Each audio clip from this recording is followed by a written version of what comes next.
صلی اللہ علیہ وسلم۔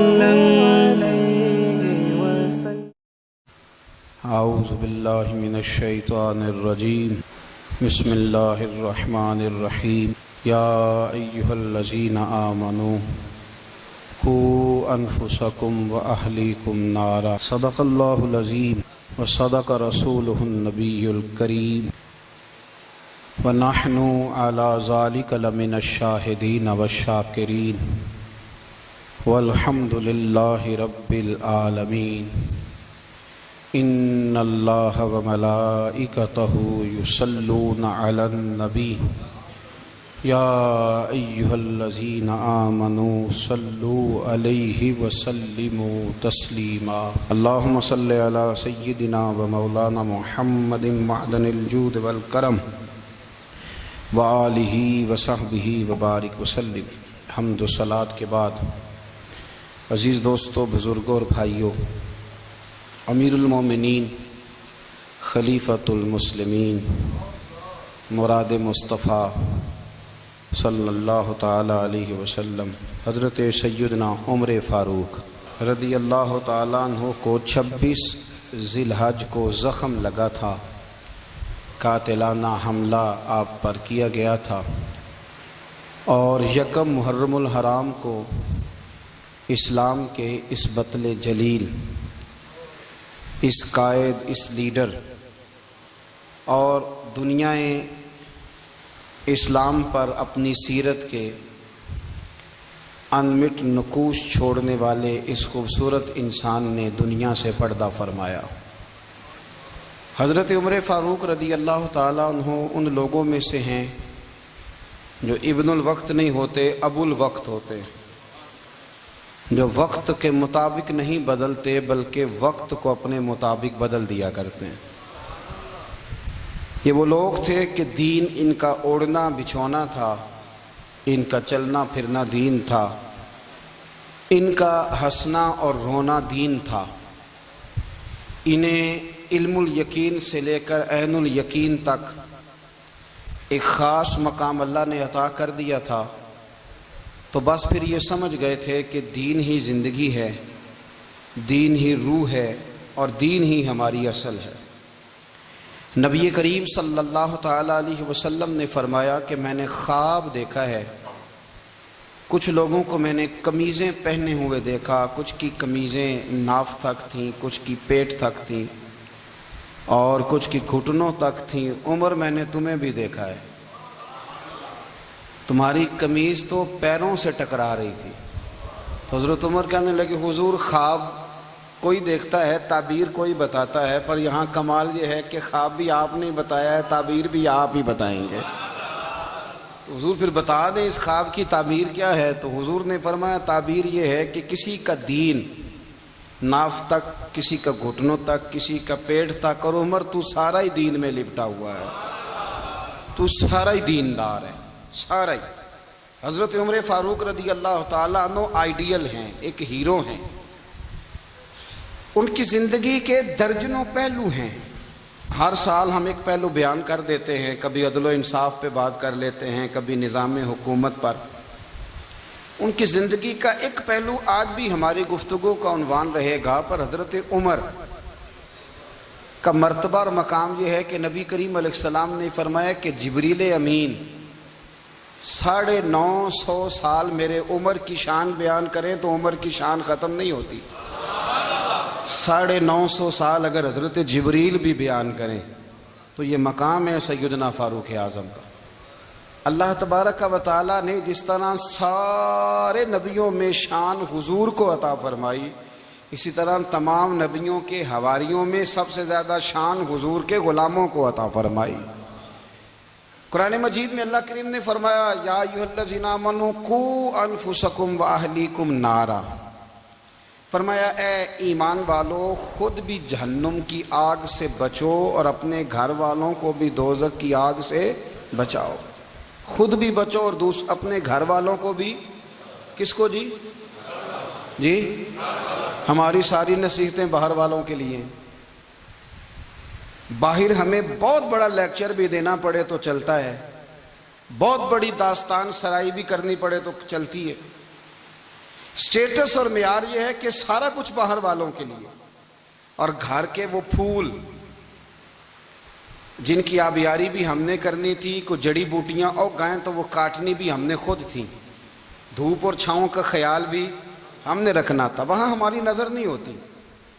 پڑوسی کے بچے کیا کر رہے ہیں یہ سارا پتہ ہوتا ہے، اور میرے گھر میں کیا گل کھل رہے ہیں اس کی مجھے خبر نہیں ہوتی۔ حضرت عمر فاروق نے جب یہ آیت نازل ہوئی تو فوراً عرض کیا، یا رسول اللہ صلی اللہ علیہ وسلم، اس کا کیا مطلب ہے کہ خود بھی دوزخ کی آگ سے بچو اور اپنے گھر والوں کو بھی بچاؤ؟ تو نبی کریم علیہ السلام نے فرمایا، عمر اس کا مطلب یہ ہے کہ جن چیزوں کا اللہ رسول تمہیں حکم دیتے ہیں تم اپنے گھر والوں کو ان چیزوں کا حکم دو، اور جن چیزوں سے اللہ رسول تمہیں منع کرتے ہیں تم اپنے گھر والوں کو بھی ان چیزوں سے منع کرو۔ حضرت عمر فاروق کی زندگی میں جو چیز آپ کو بہت زیادہ ملے گی نا، وہ یہ ہے کہ آپ نے جتنا کڑا احتساب محاسبہ باہر والوں کا کیا ہے نا، اس سے زیادہ بڑھ کے اپنا اور اپنے گھر والوں کا کیا ہے۔ یہ بڑا عجیب معاملہ ہے کہ ہم جتنے لوگ ہیں ہمارا معیار یہ ہے کہ سامنے والا غلط ہے اور میں ٹھیک، یعنی دوسرے کا بچہ گلی میں نظر آ جائے تو اس کی غلطیاں نکلنی شروع ہو جائیں گی، اور میرا بچہ سارا شہر گھوم آئے ایک ٹائر پہ موٹر سائیکل پہ، تو ہم کہتے ہیں کہ ابھی بچہ ہے، انشاءاللہ سیانا ہو جائے گا۔ اگر ابا جی آج تک سیانے نہیں ہوئے کہ اس کو سمجھا لیں، تو پھر بیٹے کا سیانا ہونا تو ہو سکتا ہے کہ وہ 60-70 سال لگ ہی جائیں۔ گھر کے اندر جب تک توجہ نہیں ہوتی، اور سب سے پہلے جب تک اپنی ذات پر توجہ نہیں ہوتی، تو والد کا جب تک کردار بچے نہیں دیکھتے جب تک، اتنی دیر تک ان کا تبدیل ہونا ممکن نہیں ہوتا۔ حضرت عمر فاروق رضی اللہ تعالیٰ عنہ نا باہر والوں کا بھی بڑا سخت حساب کرتے تھے۔ بڑا ایک گورنر صاحب نے لباس بڑا شاندار پہننا شروع کر دیا تھا، تو حضرت عمر نے اتروا کے نا تو انہیں ٹاٹ کا لباس پہنا کے تو اونٹ چرانے کی ڈیوٹی دے دی تھی، اتنا سخت احتساب کرتے۔ کسائی کی دکان پر بھی 1-2 گھنٹے کھڑے ہوتے تھے، جو آدمی مسلسل 2 دن گوشت خریدتا تھا نا، فرماتے تھے اس کا ٹیکس بڑھا دو، لوگوں کو دال نہیں مل رہی اور یہ روز گوشت کھاتا ہے۔ حضرت فاروق اعظم، اس کو جزیہ کہا جاتا تھا، یا کچھ اور معاملات ہوتے تھے بڑھا دیتے تھے۔ مسلسل جو 2 دن آدمی گوشت کھاتا تھا، فرماتے تھے مدینے میں غربت ہے، اگر یہ والا نظام تم کرو گے تو غریب لوگ کس کی طرف دیکھیں گے۔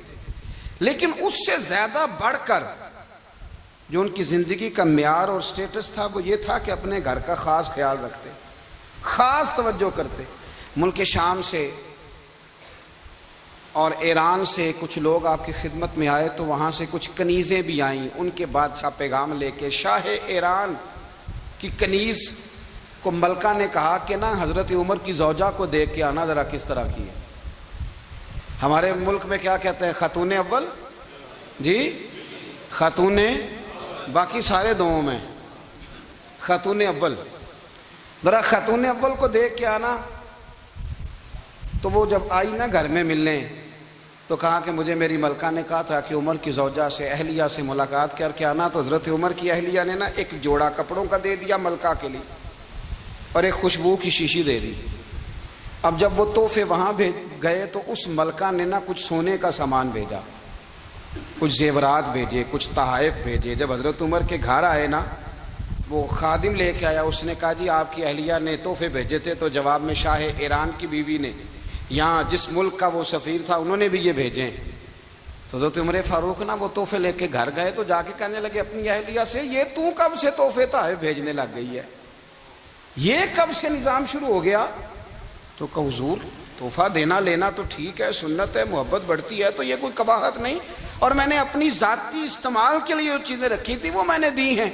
تو حضرت عمر فاروق رضی اللہ تعالیٰ عنہ فرمانے لگے، ہم نے کسی ملک کے ساتھ اور اس کے بادشاہ کے ساتھ ذاتی تعلق نہیں بنانا، تعلق جو بھی بنے گا رسول اللہ کے دین کی برکت سے بنے گا، ذاتی رشتے نہیں ہم نے قائم کرنے۔ ذاتی آپ کے ملک کی جو ایئر لائن جس کا ہر سال خسارے کا ڈنڈورا پیٹا جاتا ہے نا، وہ ہمارے بادشاہ صاحب اور صدر صاحب اگر غیر ملکیوں کو گھوڑا کبھی بھیجنا ہو نا، گھوڑا، تو پورا ایک جہاز گھوڑا لے کے تحفے میں جاتا ہے، پورا جہاز غریب قوم کا یہ سرمایہ، اور قوم بڑی بادشاہ ہے، لائنوں میں لا کے ووٹ دیتی ہے، دو کام ہمیشہ لائن میں لگ کے کرنے، ایک بل لائن میں لگ کے جمع کرانا ہے اور ایک ووٹ لائن میں لگ کے، تاکہ پھر پورے 5 سال لائن میں ہی لگے رہیں۔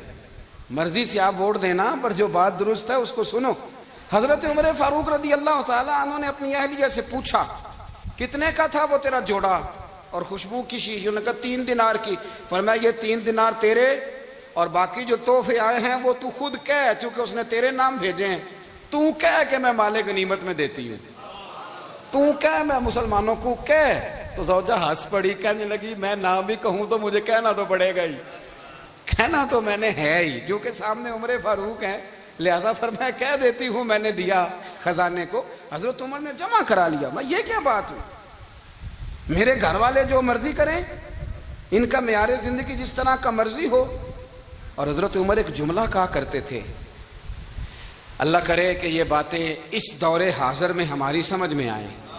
حضرت عمر فاروق رضی اللہ تعالیٰ عنہ اپنے بچوں کو فرمایا کرتے تھے کہ بہت آدمی کو بھوک لگی ہو نا، اور پھر اس کی پسند کا کھانا پکا ہو، تو اتنے شوق سے وہ اس کھانے کو دیکھتا ہے نا، فرمایا اس طرح پوری قوم اپنے بادشاہوں کے خاندان کو دیکھتی ہے، اس تیزی کے ساتھ دیکھتے ہیں کہ ان کے گھر میں کیا ہو رہا، ان کا معیار زندگی کیا ہے، ان کا سٹیٹس کیا ہے۔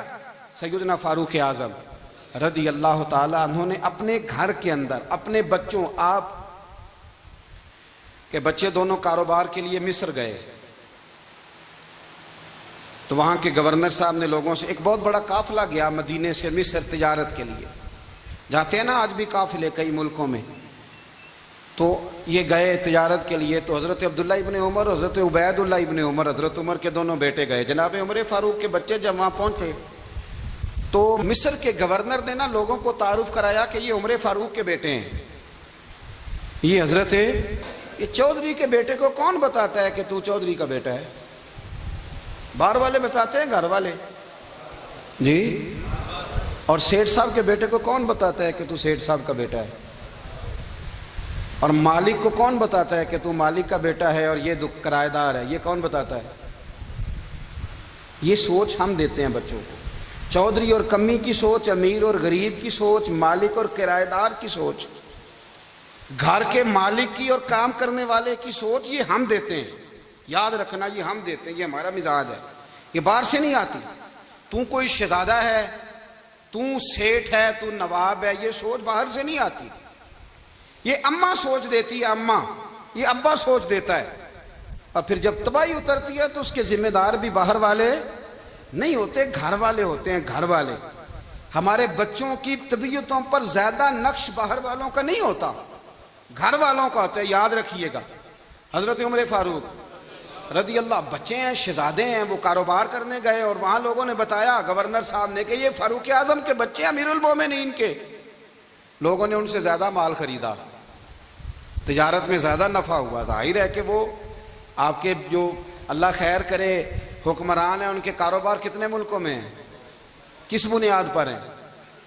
وہ صرف اس بنیاد پر کہ وہ حکمران رہے، ان کے لیے آسان تھا بڑے لوگوں سے تعلقات بنانا۔ حضرت عمر فاروق رضی اللہ تعالیٰ عنہ کے بچے ڈھیروں مال کما کے جب واپس آئے نا، تو حضرت عمر سے آ کے بچوں نے بطور محبت کا، ابا جی اللہ نے بڑا ہی فضل کیا ہے، بڑا مال کمایا الحمدللہ، یہ دیکھیں کتنا نوازا ہے۔ تو حضرت عمر کہنے لگے سارے قافلے نے اتنا ہی کمایا ہے؟ سارے قافلے نے اتنا ہی کمایا ہے؟ کہ حضور نہیں، سارے قافلے نے اتنا نہیں کمایا، سب کو اتنا نہیں ملا۔ وہ تو وہاں گورنر صاحب نے لوگوں کو تعارف کرایا تھا کہ یہ عمر کے بچے ہیں، تو لوگوں نے پھر ہم سے بڑا ہی خریدا۔ تو حضرت عمر فرمانے لگے ٹھیک ہو گیا، میں بات سمجھ گیا ہوں، اس طرح کرو جو تمہاری اصل زر تھی نا، جو راز تھی، وہ رکھ لو اور باقی سارا مال خزانہ میں جمع کرا دو، اس لیے کہ یہ تم نے تجارت نہیں کی، یہ تم نے اپنے باپ کا نام بیچا ہے، یہ تم نے امیر المومنین کے بیٹے ہونے کا فائدہ اٹھایا ہے۔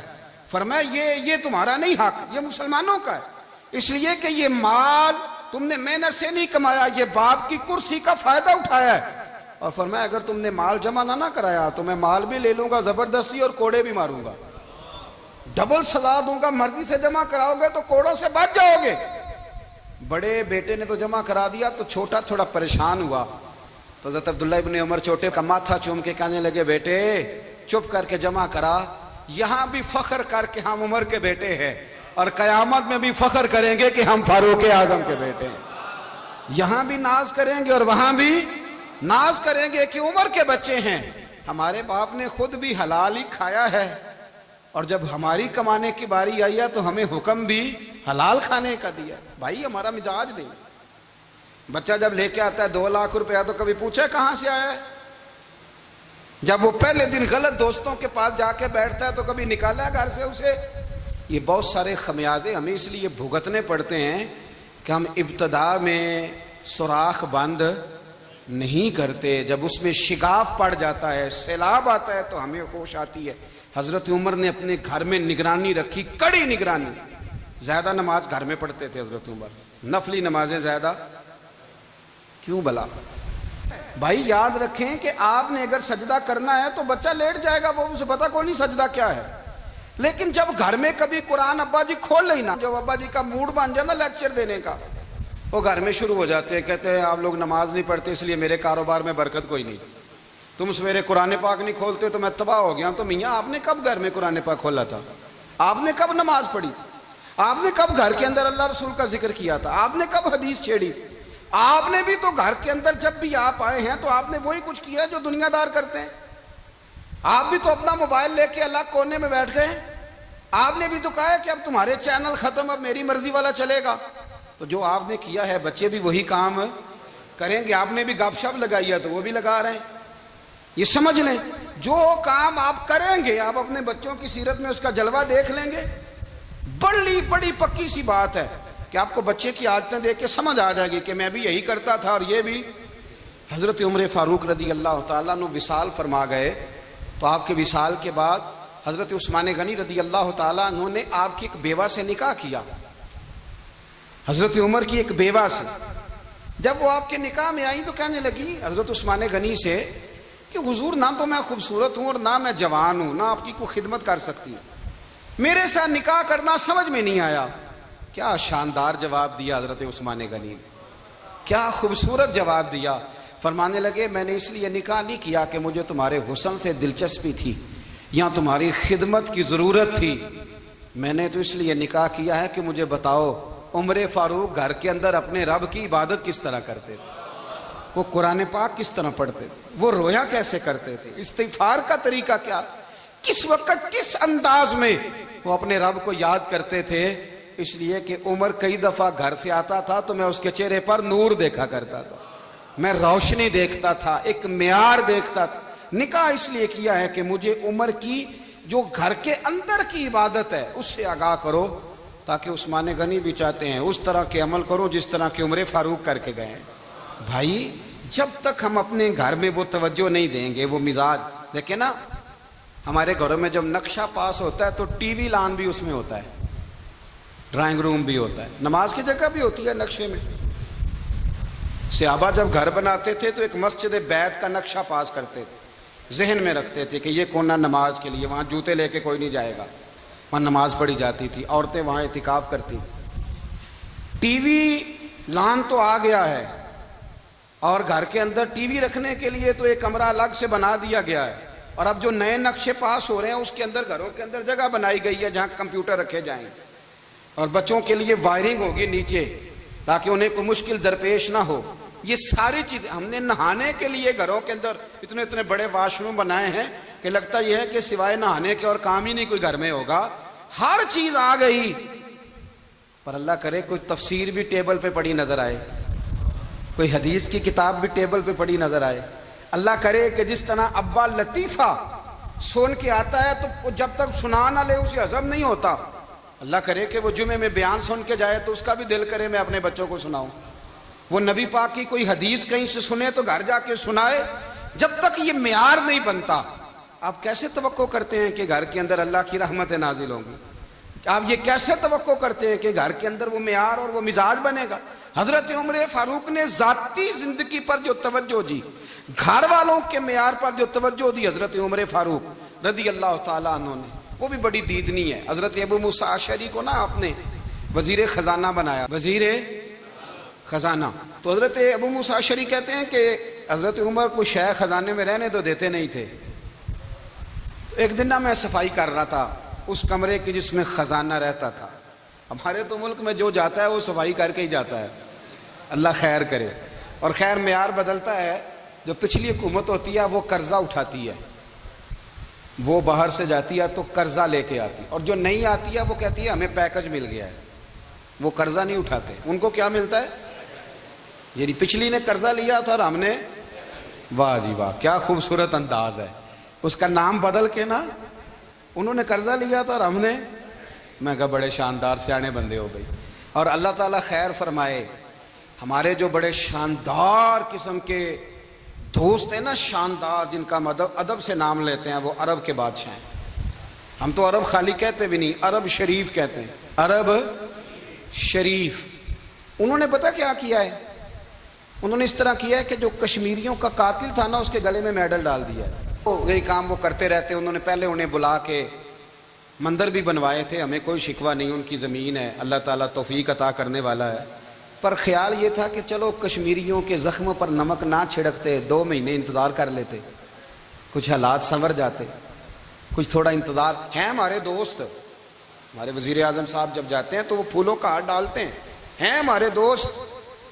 لیکن انہیں وہ حدیث یاد نہیں کہ نبی پاک علیہ السلام نے فرمایا جب میرے مومن کو تکلیف ہوتی ہے تو مجھے بھی گنبد خضرا میں تکلیف ہوتی ہے.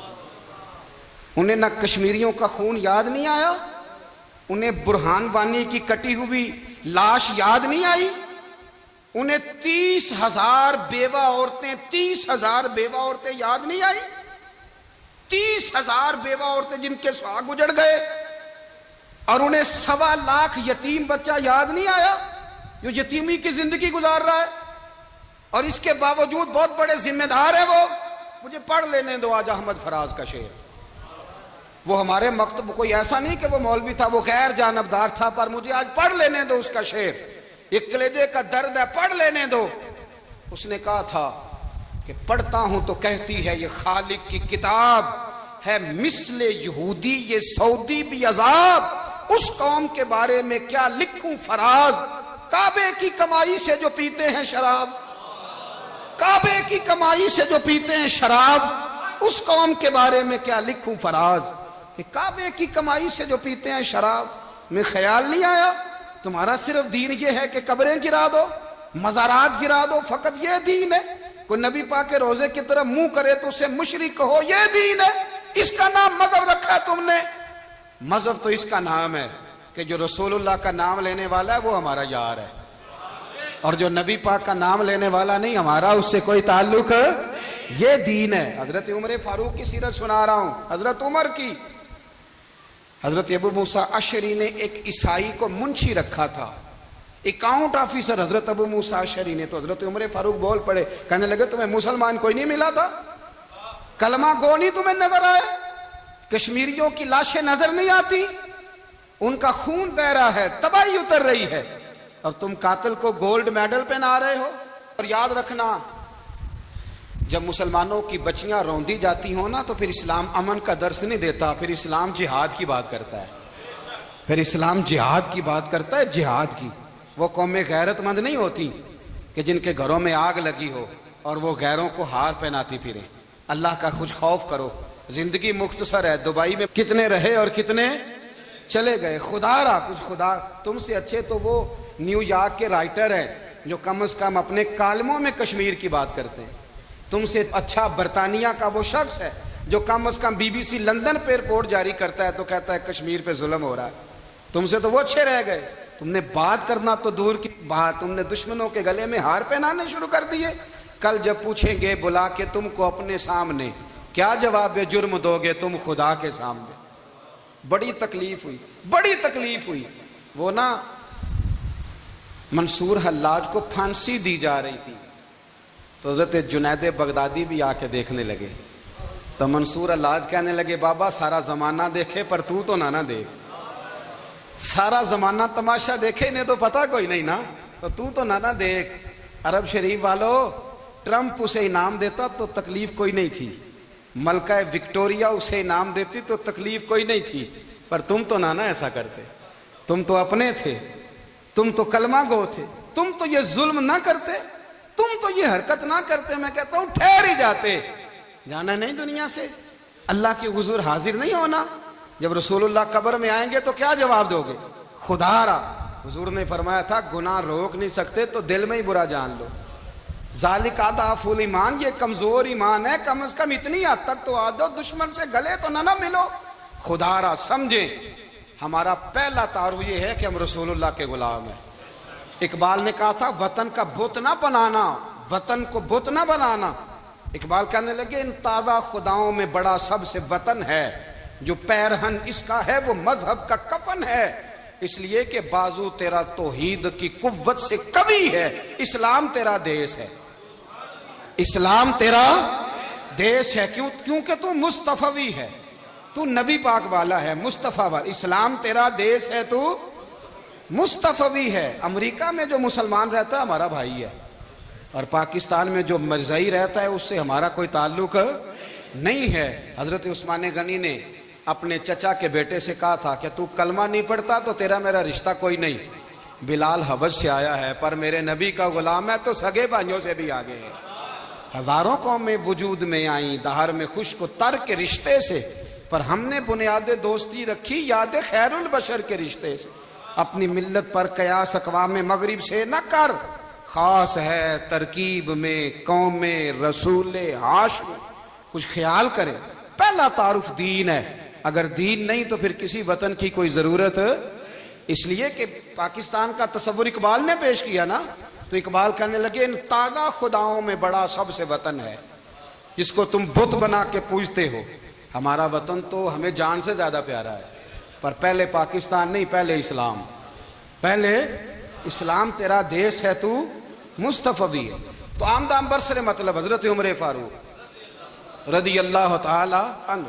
حضرت سیدنا ابو موسیٰ اشعری کہتے ہیں کہ میں نے نا صفائی کی، مال غنیمت کی میں نے صفائی کی، تو ایک دینار مجھے نا کہیں پڑا ہوا مل گیا، تو فرماتے ہمیں اجازت ہوتی تھی کہ ایک آدھ دینار ہم اپنی مرضی سے کہیں خرچ کر سکتے تھے۔ اگر آپ ناراض نہ ہوں تو ہمارے ہاں جب چیئرمین صاحب، ناظم صاحب ٹھیکے دیتے ہیں تو ٹھیکیدار ان کا چھوٹا بھائی ہوتا ہے، یا چچا کا بیٹا ہوتا ہے، یا خالہ کا بیٹا ہوتا ہے، وہ خود ناظم ہوتے ہیں اور ان کا چھوٹا بھائی ٹھیکیدار ہوتا ہے، یعنی وہ نا سارا کچھ گھر کے اندر ہی رہتا ہے، گھر کے اندر ایک پیسہ دیتا ہے، دوسرا واپس اس کو واپس کر دیتا ہے، گھر کے اندر ہی۔ اب تو خیر ہمارے لوگ سمجھدار ہو گئے، ایک بندہ ایک سیاسی جماعت میں ہوتا ہے، دوسرا دوسری میں، اور تیسرا جس کی بھی حکومت آئی حکومت تو ہماری رہے گی نا، ایک بندہ تو ہے نا اس جماعت میں۔ یہ اچھا لوگوں نے ایک طریقہ نکالا ہے۔ تو حضرت عمر کے بیٹے گزر رہا تھا، تو حضرت ابو موسیٰ اشعری کہتے ہیں میں نے صفائی کی تو ایک دینار نکلا، تو میں نے وہ ایک دینار نا حضرت عمر کے بیٹے کو دے دیا۔ میں نے کہا لو بیٹا اپنے چچا کی طرف سے تحفہ۔ تو گھر جا کے انہوں نے حضرت عمر کو بتایا کہ چچا نے پیسے دیے ہیں، چھوٹے بچے تھے۔ حضرت عمر نے حضرت ابو موسیٰ اشعری کو بلا لیا اور بلا کے فرمانے لگے میں تو تمہیں اپنا دوست جانتا تھا اور تو نے میری اولاد کو ہی دنیا دار بنانا شروع کر دیا، میرے بچوں کو ہی تم نے دنیا دار پیسوں پہ لگانا شروع کر دیا، میں تو تمہیں یار سمجھتا تھا۔ فرمایا تمہیں چاہیے تھا میرے بیٹے کو نصیحت کرتے کہ بیٹا پیسوں سے رب راضی نہیں ہوتا، اس کی رضا والے کام کیے جائیں تو رب راضی ہوتا ہے۔ اور فرمایا تمہیں کوئی اور گھر نہیں ملا تھا تباہ کرنے کے لیے، میرا ہی گھر ملا تھا، اٹھاؤ اپنا دینار اور خبردار آج کے بعد میرے بچوں کے ساتھ یہ والی نیکی نہ کرنا۔ اور ہمارا کیا سٹیٹس ہے، دوستی ہے یہ اس سے جو تحفے زیادہ دے، جو بچوں کو خراب کرنے میں مدد زیادہ کرے اس کے ساتھ یہ رہنا۔ حضرت عمر نے گھر پہ اور سب سے بڑھ کر اپنی ذات پہ توجہ کی۔ حضرت ابو مالک رضی اللہ تعالیٰ عنہ کہتے ہیں میں عمر کے پیچھے پیچھے ایک باغ میں گیا، اکثر اس باغ میں جایا کرتے تھے، اور عمر جا کے نا تو درخت کے نیچے بیٹھ گئے اور فرمانے لگے او امیر المومنین اللہ سے ڈر جا، ورنہ جس رب نے حکومت دی ہے وہ عذاب بھی بڑا دے گا، ڈر جا رب سے۔ کبھی ساری زندگی حضرت عمر نے اپنا کوئی تعارف نہیں کرایا، کبھی نہیں۔ ایک بندے نے آپ کے سامنے تعریف کر دی آپ کی تو فرمانے لگے تو خود بھی ہلاک ہوا اور مجھے بھی ہلاک کر دیا، کیا ضرورت پڑی ہے میری تعریفیں کرنے کی، اتنی دیر میری تعریف میں لگائی، اللہ کا ذکر کرتا رب تجھے ثواب دیتا، حضور پہ درود پڑھتا تو رب تیرے اوپر رحمتیں نازل کرتا، کس چکر میں ہے؟ آج جتنا اچھی کوئی خوشامد کرے اتنی اچھی وزارت ملتی ہے، جتنی اچھی اس کو جو ہے وہ چاپلوسی کرنی آئے درجہ بھی اسے اتنا ہی اچھا ملتا ہے۔ حضرت عمر فاروق رضی اللہ تعالیٰ عنہ، آپ کے بیٹے کہتے ہیں، صاحب فتوح الشام نے لکھا ہے، آپ کے صاحبزادے کہتے ہیں میں نکلا تو میرے ابا جی نا اپنی پشت پر مشکیزہ رکھ کے کنویں سے پانی بھر کے آ رہے تھے۔ میں دوڑ کے آگے گیا، میں نے کہا ابا جی مجھے دے دے۔ فرمانے لگے بیٹا تیرا کیا خیال ہے، کوئی اور نہیں تھا مشکیزہ بھر کے لانے کے لیے، تیرا کیا خیال ہے؟ کہا ابا جی بڑے لوگ تھے پر آپ کیوں اٹھا رہے ہیں؟ فرمانے لگے نفس نا ذرا میرا بڑا ہو گیا تھا، اسے ذرا ذلیل کر رہا ہوں، ذرا اپنا محاسبہ کر رہا ہوں، یہ مجھے کہہ رہا تھا تو بڑی چیز ہے، تو میں نا ابھی مشکیزہ گھر رکھ کے آؤں گا، پھر تیری ماں نے مجھے کہا ہے کہ گھر میں لکڑیاں کوئی نہیں جلانے کے لیے، پھر میں جنگل سے لکڑیاں کاٹ کے لاؤں گا۔ اب میں امیر المومنین بن کے نا تو میرا نفس تھوڑا بڑا ہو گیا۔ اب یقین کریں ہمارا آزما خراب ہو جاتا ہے جب تک ہمارا تعارف صحیح نہ ہو، ہمارا تعارف ٹھیک نہ ہو، میں یہ ہوتا ہوں میں وہ ہوتا ہوں، چھوڑ مٹی دیں تے مٹی رہنا ہی، مٹی دیں تے مٹی دیں تے مٹی رہنا ہی، ایویں کادی بلے بلے، اج مٹی دے اتے بندیا تے کل مٹی دے تھلے، مٹی دیں تے مٹی رہنا ہی، کادی بلے، مجھے پوچھ لو مجھے جان لو میرا نام لے لو، میں بھی آیا ہوں، میں بھی ہوتا ہوں، میرا بھی یہ تذکرہ ہے، میں بدکار پرانا خادم کسے در ملی نہ ڈھوئی، اے تے واصف یار نے نظر جو کی تھی تے واصف واصف ہی ہوئی۔ یہ تو بڑی بات کی بات ہے، تو بات کی بات ہے صاحب، ورنہ من نانم کے من نانم، جو ہم ہیں اس کا ہمیں پتا تو ہے نا بھائی۔ کبھی بھی یہ جو ذات کا چکر ہے نا، میں بھی ہوں مجھے بھی، او بھائی یاد رکھو میں کون ہوں، یہ جو نام نمود اور یہ خواہشیں اور یہ جو وقار، یہ تو کمزور لوگوں کا طریقہ ہے، جس کو اپنا تعارف کرانا پڑ گیا اس سے بھی زیادہ کمزور کوئی ہے، فوٹو میں دکھاتا پھرتا ہے فلانے کے ساتھ فوٹو، فلانے تو کمزور بندے یہ کام کرتا۔ حضرت عمر فاروق اللہ اکبر، حضرت عمر جیسا بندہ 24 لاکھ مربع میل کا حکمران، اور شاہ روم کو خط لکھ کے کہتا ہے میں منت نہیں کرتا میں حکم دیتا ہوں، اتنا تگڑا بندہ۔ جنگ قادسیہ کے لیے حضرت سعد بن ابی وقاص کو بھیجا، فتوح الشام پڑھ کے دیکھیں۔ حضرت عمر بڑے پریشان ہیں، اتنے دن ہو گئے کوئی رپورٹ ہی نہیں آئی، اب تو موبائل ہے نا، ایک ایک منٹ کی رپورٹ لیں آپ، بلکہ آپ ایک ایک منٹ کی فوٹو لیں، آپ رپورٹ تو دور رہ گئی۔ حضرت عمر فاروق رضی اللہ تعالیٰ عنہ بڑے پریشان ہیں کہ قادسیہ میں حضرت سعد بن ابی وقاص کے ساتھ لوگ جہاد کرنے گئے، رپورٹ کوئی نہیں آ رہی، اتنے پریشان تھے کہ باہر نکل کے نا اس رستے پہ بیٹھ جاتے جو رستہ قادسیہ کی طرف سے آتا تھا، اس جو بھی آتا جاتا پوچھتے جنگ کے کیا حالات ہیں۔ ادھر جب اللہ نے فتح دے دی نا تو حضرت سعد بن ابی وقاص رضی اللہ تعالیٰ عنہ نے نا ایک قاصد کو خط دے کے بھیجا، کہنے لگے عمر کے پاس جاؤ، انہیں اطلاع دو کہ الحمدللہ اللہ نے اسلام کو فتح عطا کر دی۔ یہ حضرت عمر کو جا کے دینا، وہ بڑے پریشان ہوں گے۔ وہ جو اس زمانے میں اس طرح ہوتا تھا کہ کئی دور دور سے صحابہ جو دوسرے شہروں کے ملکوں کے رہنے والے ہوتے تھے وہ بھی آ کے شامل ہو جاتے تھے جہاد میں، کوئی ایک دفعہ مدینے آیا، کوئی 2 دفعہ آیا، پھر اپنے اپنے علاقوں میں بہت سارے لوگوں نے زیادہ دفعہ حضرت عمر کو دیکھا بھی نہیں تھا۔ وہ جو قاصد خط لے کے آیا تھا نا، اس نے 1 دفعہ دیکھا تھا، حضرت عمر بوڑھے ہو گئے، وہ پہچانتا نہیں تھا۔ میری بات کی سمجھ آ رہی ہے آپ حضرات کو؟ ادھر سے وہ خط لے کے آ گیا، حضرت عمر مدینے سے باہر نکل کے اس روڈ پہ بیٹھے تھے جو قادسیہ سے آتا تھا، جب وہ اس آدمی کو آتے دیکھا تو حضرت عمر اٹھ کے کھڑے ہو گئے، فرمانے لگے قادسیہ سے آ رہے ہو؟ وہ کیا کہتا ہے؟ پھٹے پرانے کپڑے، ٹوٹے ہوئے جوتے، سر پہ پرانی پگڑی، کہنے لگے غلام مدینے کے رہنے والے ہو؟ حضرت عمر کہنے لگے ہاں مدینے کا ہوں۔ کہا میں قادسیہ سے آیا ہوں، الحمدللہ اللہ نے اسلام کو فتح دے دی ہے، الحمدللہ کفر کی کمر ٹوٹ گئی ہے۔ اس نے یہ بات کر کے تو گھوڑے کو ایڑی لگائی، گھوڑا دوڑنے لگا مدینے کے، حضرت عمر بھی ساتھ ساتھ دوڑ رہے، فرمانے لگے اچھا بتاؤ خالد بن ولید کا کیا حال ہے؟ تھوڑا آگے جا کے فرمانے لگے اسامہ بن زید کیسے ہے؟ وہ کہتے ہیں ٹھیک ہے۔ پھر اس نے اور گھوڑا، عمر ساتھ ساتھ دوڑ رہے ہیں، ساتھ ساتھ 24 لاکھ مربع میل کا حکمران، ایک جوتا پیر سے نکل گیا، عمر دوڑ رہے ہیں۔ آگے جا کے پوچھتے ہیں سعد بن ابی وقاص کا کیا حال ہے؟ تو حضور وہ بھی ٹھیک ہے۔ کتنے لوگ میرے شہید ہو گئے مسلمانوں میں سے؟ کہنے لگا صحیح گنتی کا نہیں پتا، یہ لفظ ادا ہوتے ہوتے مدینے کی سرحد آ گئی۔ لوگوں نے عمر کو گھوڑے کے ساتھ دوڑتے دیکھا تو کہا امیر المومنین کیوں دوڑ رہے ہیں؟ وہ غلام چھلانگ لگا کے نیچے آیا، قدموں میں بیٹھ گیا، کہنے لگا حضور آپ نے بتایا ہی نہیں آپ امیر المومنین ہیں۔ آپ فرمانے لگے کیا بتاتا؟ میں تو اونٹ چرانے والے کا پتر ہوں، کیا بتاتا؟ وہ عمر ہوں جس نے اپنے گناہوں کا حساب دینا ہے، کیا بتاتا؟ جو سعد بن ابی وقاص کو جہاد پہ بھیج کے خود بزدلوں کی طرح گھر میں بیٹھا ہے، کیا بتاتا؟ کوئی حیثیت نہیں، کوئی تار، تو نے اچھا کیا، تو تو مجاہد تھا، مجھے ساتھ ساتھ دوڑایا، تو نے اچھا کیا۔ جتنے لوگ تھے چیخے مار کے رونے لگے۔ حضرت فاروق اعظم سے کہنے لگے عمر جب تک تیرے جلوے رہیں گے اللہ کامیابیاں ہی عطا فرمائے گا، جب تک تیرا رنگ رہے گا اللہ تعالیٰ نوازتا ہی رہے گا۔ کچھ نہیں، کبھی اپنا آپ ظاہر ہی نہیں کیا۔ بہت بڑے تھے، بہت بڑے تھے حضرت عمر، بڑے تھے، لیکن ساری زندگی اپنے محاذ۔ حضرت ابو رافع غلام تھے، قرآن پاک بڑا سونا پڑھتے تھے۔ حضرت عمر جب بھی انہیں ملتے کہتے ابو رافع تو عمر سے اچھا ہے، قرآن بڑا شاندار پڑھتا ہے۔ تو وہ کہتے حضور اگر میں قرآن صحیح پڑھتا ہوں تو آپ کو قرآن کی تشریح زیادہ صحیح آتی ہے، آپ بھی تو مجھ سے افضل ہیں۔ تو آپ فرماتے نہیں، پھر بھی تو مجھ سے افضل ہے۔ کیوں؟ اس لیے کہ تو اپنے غلام، اپنے آقا کی نوکری بھی ٹھیک کرتا ہے اور رب کی عبادت بھی ٹھیک کرتا ہے، اور مجھے خالص صرف عبادت کرنی ہوتی ہے وہ بھی ٹھیک نہیں کر پاتا۔ ساری زندگی اپنا محاسبہ، ساری زندگی اپنے گریبان میں دیکھا، ساری زندگی اپنے آپ کو پرکھا، اپنے آپ کو ٹٹولا۔ 62 سال عمر بیت گئی۔ حضرت حذیفہ بن یمان ایک صحابی تھے، میرے نبی کریم علیہ السلام نا ان سے راز کی باتیں کرتے تھے۔ ہر بندے کا ہاضمہ ٹھیک نہیں ہوتا، سب سے راز کی بات نہیں کرنی چاہیے۔ حضرت حذیفہ بن یمان کہتے ہیں حضور راز کی باتیں بتاتے ہیں۔ مدینہ منورہ میں جو منافقین تھے ان کی لسٹ بھی نبی پاک نے حضرت حذیفہ بن یمان کو دی تھی۔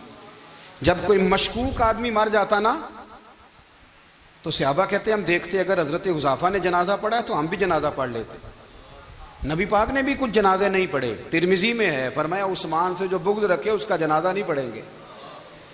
حضرت حذیفہ بن یمان اگر جنازہ پڑھتے تو لوگ پڑھتے، وہ نہ پڑھتے تو لوگ جنازہ نہ پڑھتے۔ حضرت حذیفہ بن یمان کہتے ہیں جناب عمر فاروق کی خلافت کے آخری ایام تھے، کچھ دنوں کے بعد وہ شہید ہو گئے۔ فرماتے آدھی رات کا وقت تھا، میں گھر میں سویا تھا بڑا بے فکر، اچانک میرے دروازے پہ دستک ہوئی، میں گھبرا کے اٹھا، اتنی رات کو کون آیا؟ کہتے ہیں قربان جاؤں، دروازے پہ گیا تو امیر المومنین فاروق اعظم دروازے پہ۔ میں نے کہا عمر کوئی حکم تھا تو مجھے بلا لیتے۔ کہنے لگے میں نا امیر بن کے نہیں آیا، تیرا ویر بن کے آیا ہوں۔ امیر المومنین کی حیثیت سے سرکاری کام سے بلاتا تو وہاں بلاتا، مجھے ایک ذاتی کام پڑ گیا۔ کہتے ہیں میں نے عمر کو گھر کی اندر بلا کے چارپائی پہ بٹھایا، میں نے کہا حضور میں غریب آدمی، میں کیا آپ کے کام آ سکتا ہوں؟ تو کہتے ہیں انہوں نے نا مجھے ساتھ بٹھا لیا، پھر میرا ہاتھ پکڑ لیا، کہنے لگے تو عمر کو جانتا ہے؟ عمر جھوٹ نہیں بولتا، تو جانتا ہے عمر وعدوں کا پکا ہے؟ کہا حضور جانتا ہوں۔ کہا میں اس وقت آیا ہوں جب دیکھ بھی کوئی نہیں رہا۔ حضرت حذیفہ بن یمان کہتے ہیں پریشان ہو گیا، حضور پہلیاں نہ بجھوائیں، مہربانی کریں بتائیں کدھر آئے ہیں؟ تو حضرت عمر فاروق فرمانے لگے 62 سال کا ہو گیا ہوں، 63 میں چل رہا ہے، داڑھی سفید ہو گئی ہے، پھل پک گیا، اٹھ فریدہ ستیا، داڑھی آ گئی پور، اگا نیڑے آ گئی، پیچھا رہ گئی دور۔ اب قبر اشر کا معاملہ صاف نظر آنے لگا ہے۔ کہا حضور مجھ سے کیا چاہتے ہیں؟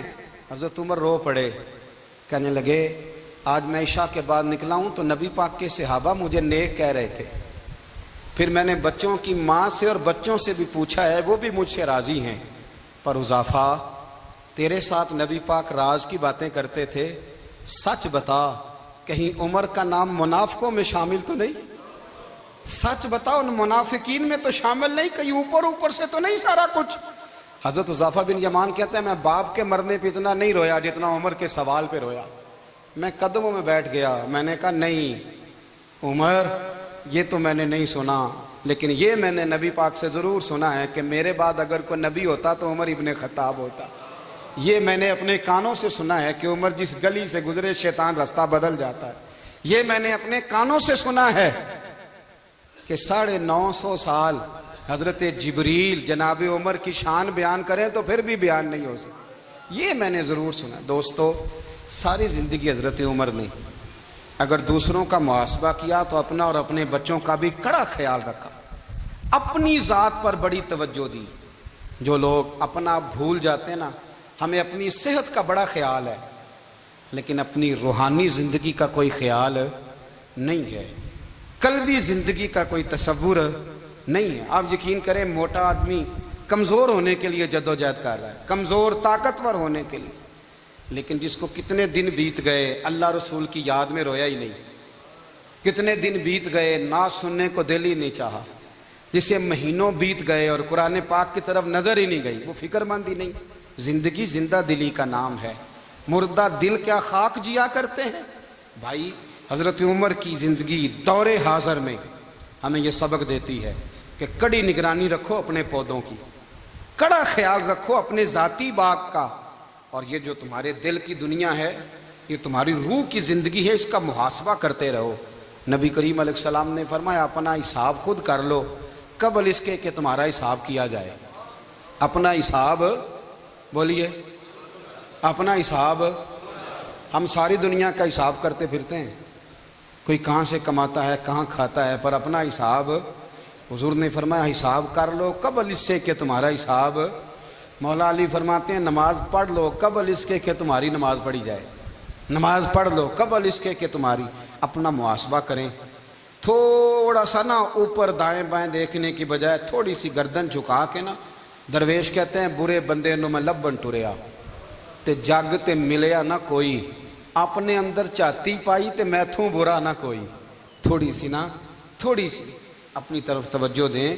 ہم نا بے چین وقت گزار رہے ہیں، بے قرار ہیں، بے سکون ہیں، سبب یہ ہے کہ ہم نے نا اپنا حساب کرنا چھوڑ دیا ہے۔ حساب کرو گے، بے حساب تو بندہ روٹی کھا لے تو بیمار ہو جاتا ہے، اور اگر زندگی بے حساب گزرے، گناہوں کا حساب ہی نہ کیا جائے، تقوی کی طرف توجہ ہی نہ کی جائے، تو پھر زندگی دشوار ہو جاتی ہے۔ اور اللہ پوری امت مسلمہ کو ایک حضرت عمر فاروق رضی اللہ تعالیٰ عنہ کے طریقے پر چلنے والا لیڈر عطا فرما، ہمیشہ مدحت خیر۔ تم پڑھ عالم فاضل ہو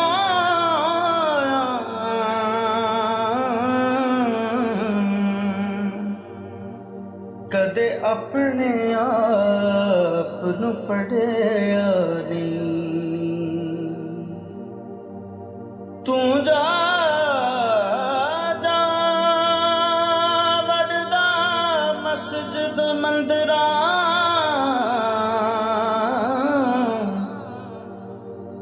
تو جا وڑدا مسجد مندراں